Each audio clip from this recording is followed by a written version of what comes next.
आप देख रहे हैं जैन हिंदुस्तान न्यूज चैनल, सत्य बात सबसे पहले।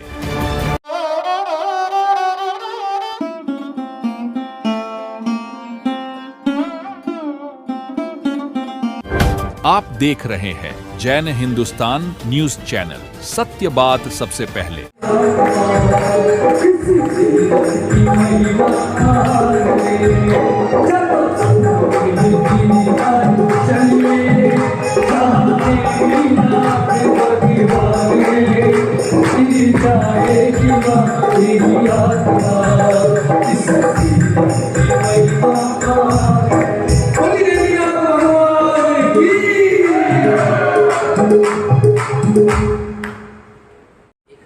परमात्मा का जिनालय है।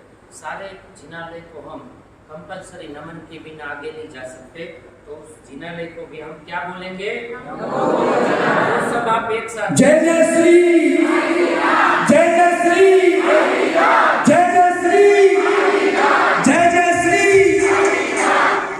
अब थोड़ा हम ऊपर चढ़ेंगे तो राइट हैंड पर नेमिनाथ प्रभु के चरण पादुका थे, उनको भी हम क्या करेंगे? अब वहां पे थोड़ा गिरना टिप की अधिष्ठादिका, देखो नेमिनाथ परमात्मा की अधिष्ठादिका कौन है? अंबिका देवी का जिनालय आता है। माता को प्रणाम करते हैं और उनसे भी हम कहते हैं कि हमारी जो ये यात्रा शुरू हुई है वो हमारी यात्रा में आप सहायता करें और मेरी निवेदन यहाँ से पूछे। अब यहाँ से थोड़े ही दूर श्वेतांबर, देखो एक आपको इतिहास एक बार ये जो गिरनार तीर्थ की यात्रा निकली थी और श्वेतांबर और दिगंबर की बड़ी लड़ाई हो गई। अब दुविधा ये थी कि ये मंदिर किसका?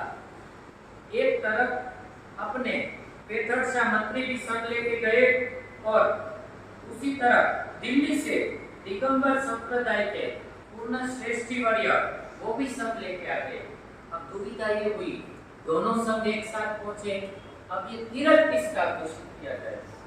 बड़ा कठिन था भाई, चुकादा ऐसे दिया नहीं जाता।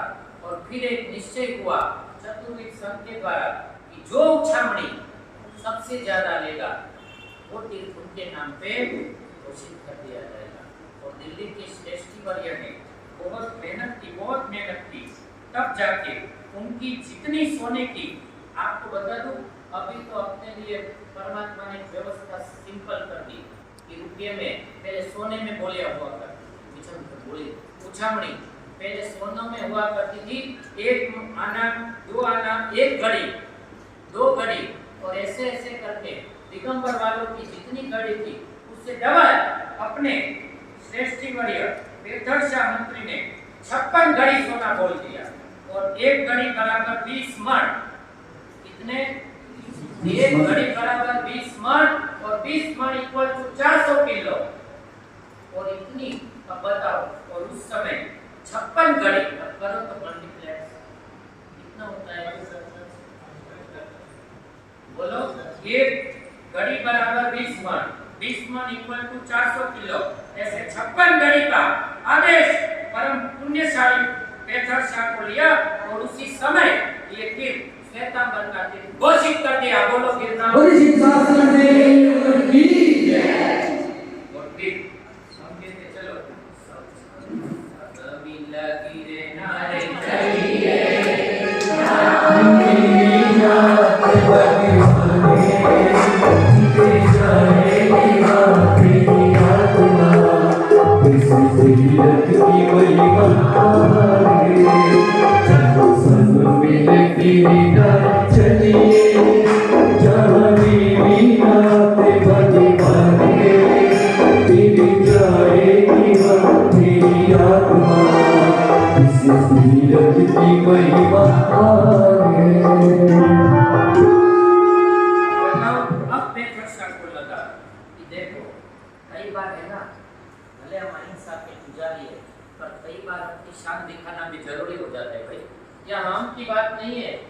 अपने परमात्मा का शासन है और श्वेतांबर की जीत हुई।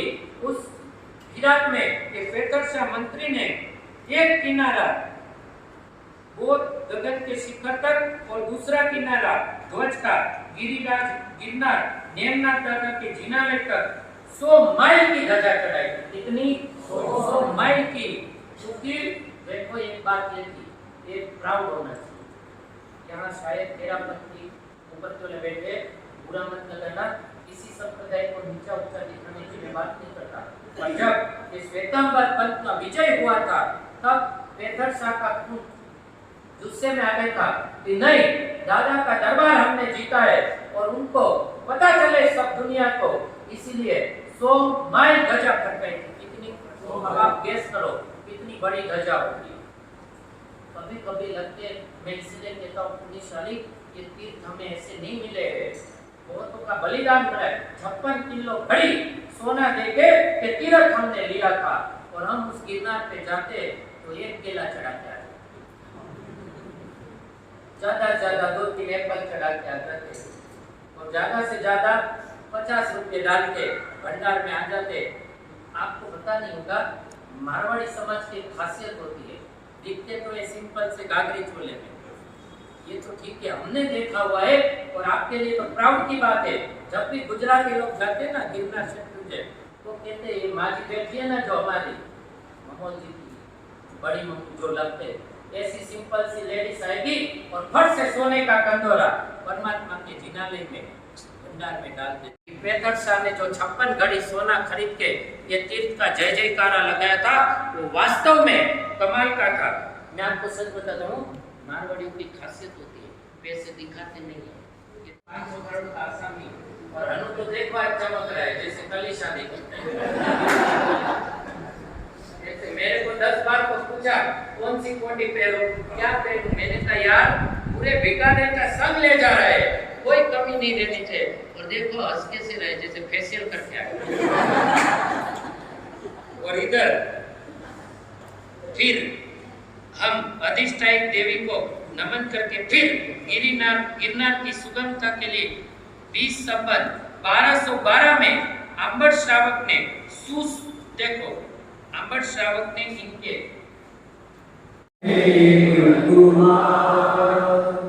जग में तीर्थ कितने? फिर क्या कहते हैं देखो, सोरठ देश चलो न चलो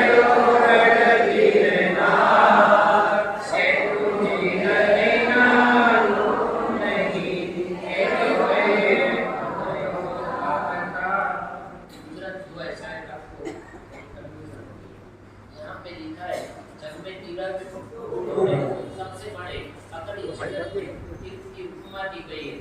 इसको दी पता है ये शत्रुंजय और देवाधिदेव देवीनाथ परमात्मा विराजमान है। गिरनार तीर्थ को यहाँ बैठे बैठे हम धीरे धीरे ऊपर चढ़, इसमें नहीं तीर्थ की बात कर रहा हूँ।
करना अपने को 2300 स्टेप चढ़ के फिर एक माली की परब आती है, और यहाँ पे राम जी भगवान का मंदिर आया हुआ है, और यहाँ पे एक बिल्कुल मीठा और एकदम ठंडा जल का एक कुंभ है। अब थोड़ा धीरे धीरे धीरे थोड़ा आगे चले, 300 सीढ़ी और चढ़े, 2600 स्टेप अपने पूरे हो गए, और यहाँ पे राणप देवी का पत्थर है और बीच में अनेक देवी देवता का स्थान आता है। अब हमें जहाँ जाना था वहाँ पहुँचने की बिल्कुल तैयारी है। और जो साक्षात ये परमात्मा है उसका क्या वर्णन लिखा इधर। वो परमात्मा कैसे थे, कब से थे, वो पूरा विस्तार से सुनना। जो मूलनायक गिरनार के नेमिनाथ भगवान ने 4250 साल बाद श्री सागर तीर्थंकर होने पर 21,000 प्लस 21,000 प्लस 84,250 यानी कि 1,26,250 वर्ष बीत जाने के बाद कुछ साल शेष रहने पर महेंद्र द्वारा ये ब्रह्मेंद्र द्वारा ये प्रतिमा भराई होगी। તેથી ગત ઉત્સર્પી નીચે 10 કોડા કોડી સાગરોપમ से भी शादी 1,26,250 वर्ष कम गत उत्सर्पिणी का काल। अब आपको पूरा यहाँ पे वर्णन सुनाता हूँ, शायद ऊपर से जाएगा पर सुन लेना। जैसे भाषा सूत्र हम पढ़ते ना वो पूरा प्राकृत भाषा। 485 वर्ष न्यून 10 कोड़ा कोडी सागरोपम 1,65,735 वर्ष द न्यून 735 वर्ष न्यून्य 20 कोड़ा कोडी सागरो वर्ष क्रम प्राचीन है। और ये प्राचीन प्रतिमा वर्तमान स्थान पर प्रतिष्ठित होने का कारण श्री नेमिनाथ प्रभु के निर्वाण के 2000 वर्ष के बाद प्रतिष्ठित हुई है। उनके शासन के शेष 82,000 वर्ष प्लस श्री पार्श्वनाथ प्रभु के शासन के 250 वर्ष प्लस श्री महावीर स्वामी के शासन के 2535 वर्ष के बीच ये प्रतिमा प्रतिष्ठित हुई है। यानी कि 82,000 प्लस 250 प्लस 2535 यानी कि 84,785 वर्ष से ये प्रतिमा अपने स्थान पे विराजमान है। कितने वर्ष हुए? 84,785 इयर्स ओल्ड ये प्रतिमा है। और इस प्रतिमा की टूक की ओर धीरे धीरे धीरे हम जा रहे हैं। अब यहाँ पे 3800 पगथिये यानी कि सीढ़ी चढ़ने के बाद एक रोड पे किला आता है और किले के दरवाजे के अंदर जैसे ही हम प्रवेश करते और हमारा मन मयूर फिर से नाच उठता है। महेंद्र एक बार जोर जय जय श्री नेमिनाथ, जय जय श्री नेमिनाथ, जय जय श्री, जय जय श्री, जय जय श्री, जय जय श्री, जय जय श्री, जय जय श्री। बताऊं आशा बेन, मेरे तो 3 लाख रुपए फंसे हुए हैं और वो पार्टी देने का तो नाम ही नहीं ले रही है। और ऊपर से तुम्हारे बहनोई भी तो कहाँ टाइम से मुझे पैसे देते हैं। मेरे को तो कुछ समझ नहीं आ रहा है मैं क्या करूं। इस संसार की महंगाई भी तो देखो दिनों दिन बढ़ती ही जा रही है। मेरे को तो कुछ भी समझ नहीं आ रहा। सही कह रही हो निधि बहन, आजकल पैसे की टेंशन ही इतनी है, क्या करें। संसार में बैठे हैं तो पैसे का टेंशन तो लेना ही पड़ेगा। निधि बहन देखो अपने महाराज साहिब को, कितने खुश हैं वो। उनको ना कोई पैसे की टेंशन ना कोई महंगाई की टेंशन। उनका जीवन जैसे no tension no tension no tension. अपना जीवन टेंशन टेंशन और बस टेंशन। हाँ आशा, बात तो तेरी बिल्कुल सही है। यह संसार तो काले नाग के समान है और हमारा जीवन हरे भरे बगीचे के समान है। चलो जरा मैं अपनी दूसरी सहेली के पास जाके पूछती हूँ।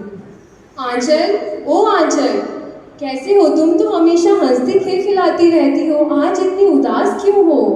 अरे आशा, क्या बताऊं, ये मकान मालिक घर बदलने को कह रहा है। भाड़ा तो मैं टाइम से देती हूँ लेकिन फिर भी इसको शांति नहीं। जब देखो तब चली जा यही टोने मारती रहती है। समझ नहीं आ रहा क्या करूँ। आंचल बहन, आपकी बात एकदम सही है। जहाँ संसार में बैठे हैं घर और वर की तो चिंता करनी ही पड़ेगी।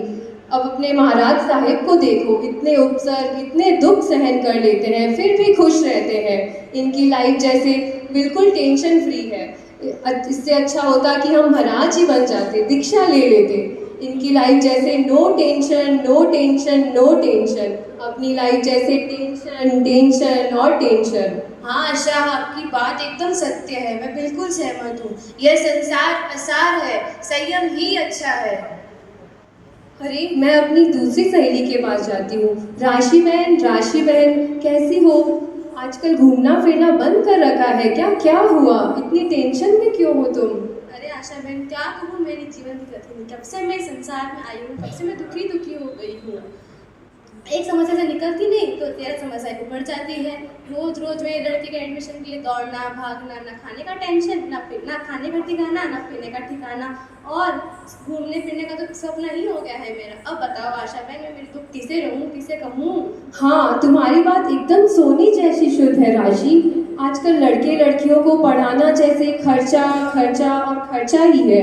बिना पढ़ाई ये पढ़ाई भी बिना संस्कार की, कोई संस्कार नहीं होता इसमें। अब इतना डोनेशन, इतनी महंगाई में कैसे लेके आए, कहाँ से लेके आए? मात्र डिग्रियां लेकर बैठे हैं, कोई संस्कार की बात नहीं है।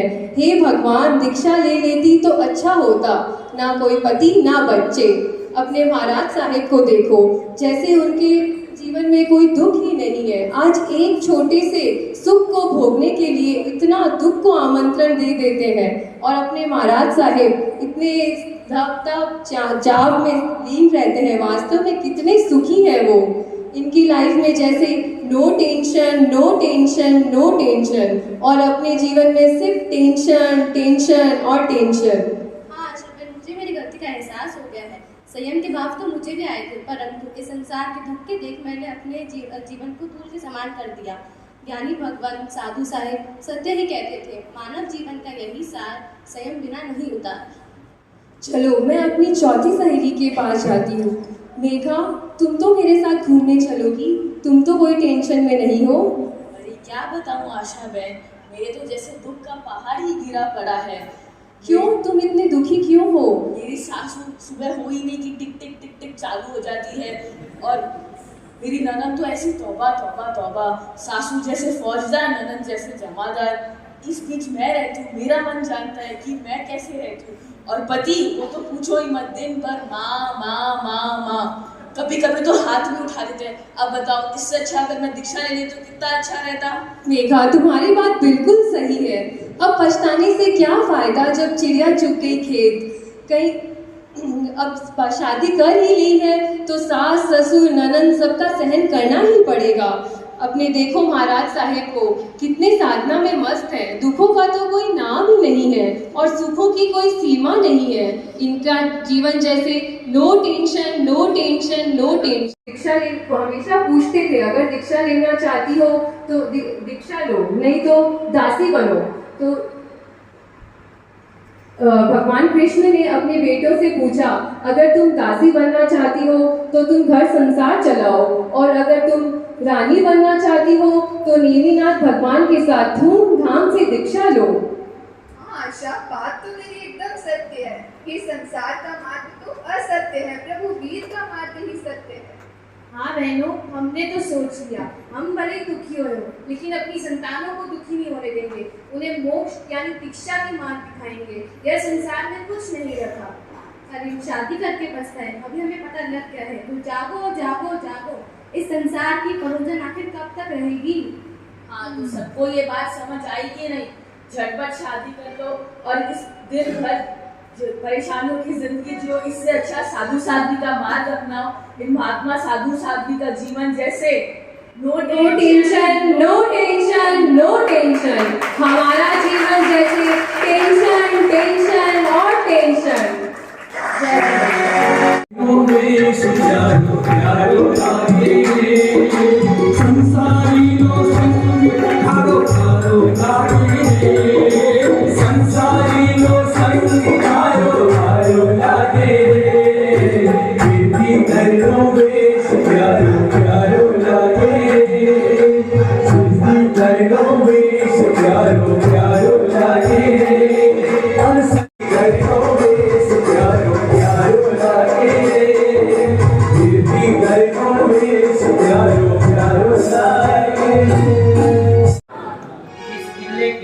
मुख्य द्वार से अंदर जैसे ही हम प्रवेश करते तो लेफ्ट की तरफ हनुमान जी की एक छोटी सी सुंदर देरी आती है, और राइट की तरफ एक काल भैरव जी की देरी मतलब छोटा सा मंदिर आता है। और जैसे ही हम 15-20 कदम और आगे जाते तभी देवाधिदेव नेमिनाथ की टूप की तरफ जाने का एक रास्ता आता है। रास्ता दिखाते हैं उंगली पकड़ मेरी, रास्ता दिखाते हैं, रास्ता दिखाते हैं, चलना सिखा। कभी तो ये दादा साथी बन जाते हैं, उंगली पकड़ मेरी, रास्ता दिखाते हैं, उंगली पकड़ मेरी, रास्ता दिखाते हैं, रास्ता दिखाते हैं, रास्ता दिखाते हैं। कभी तो ये दादा साथी बन जाते हैं, कभी तो ये दादा साथी बन जाते हैं। करने लगी मुझको पत्थर नुकीला था, करने लगी मुझको पत्थर नुकीला था, पर चोट आई दादा ने संभाला था, पर चोट आई दादा ने संभाला था। कभी तो ये दादा साथी बन जाते हैं, कभी तो ये दादा साथी बन जाते हैं। उंगली ये वजह सबका आता है ना, सब साथ में गाइए। उंगली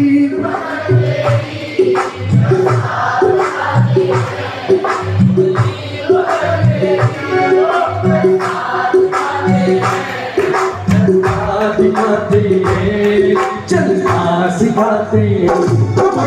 कभी तो ये दादा साथी बन जाते हैं, कभी तो ये दादा साथी बन जाते हैं।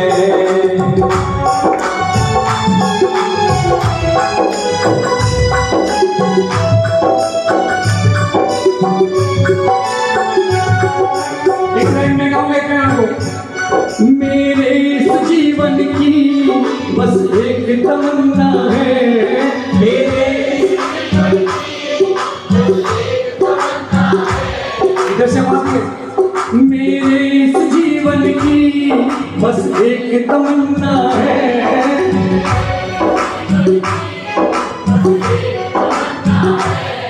तुम सामने हो मेरे और जान निकल जाए, तुम सामने हो मेरे और जान निकल जाए। कभी तो ये दादा साथी बन जाते हैं, कभी तो ये दादा साथी बन जाते हैं। उंगली पकड़ मेरी, रास्ता दिखाते हैं, उंगली पकड़ मेरी, रास्ता दिखाते हैं, रास्ता दिखाते हैं, चलना सिखाते हैं। रास्ता क्या ये पावन भूमि या